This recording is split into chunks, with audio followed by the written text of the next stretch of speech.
The mitochondria or the mitochondrium are the organelles that are in charge of producing the energy for a cell, and they also are like our lungs because they help the cell to produce respiration. The cytoplasm is the organelle in charge of containing all the other organelles.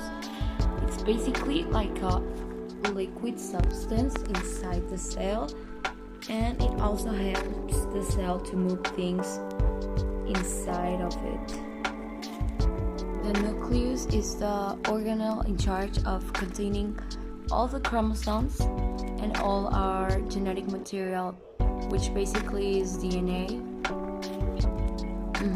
And it's like the main part of the cell. The cell membrane is the part of the cell that it's on the outside. It is in charge of letting things in and out of the cell. The Golgi apparatus is the one that is in charge of packaging and delivering the proteins and hormones in the body. So I'm going to explain the cell city analogy. At first, we have the food processing plant that are the lysosomes, and these ones are the ones that digest enzymes and break things. And number two, we have the city concert hall. There are the chromosomes and are the ones that compact form of DNA made of chromatin and associated protein on which DNA hold around.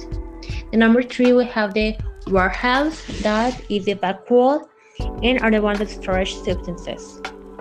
In number four, we have the transport, that is the roof and the plasmic reticulum, and are the ones that protein production and the membranes full of ribosomes. In the number six, we have the solar power plant, and this one is the one that organelles in charge of performing photosynthesis.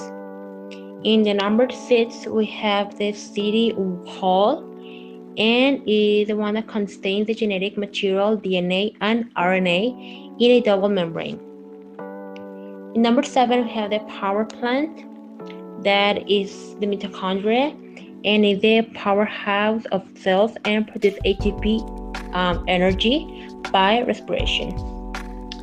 And at last, we have the root system, that is the cytoplasm, and is the fluid and filaments proteins inside the plasma membrane but outside the nucleus. An innovative alternative in where we use cells is biotechnology that uses techniques and genetic information to modify crops to produce alternative characteristics, basically to create clones of plants and animals. Cells to produce and ensure high quality food available at lower cost, to produce purer medicines and in time organs for the many people who need transplants.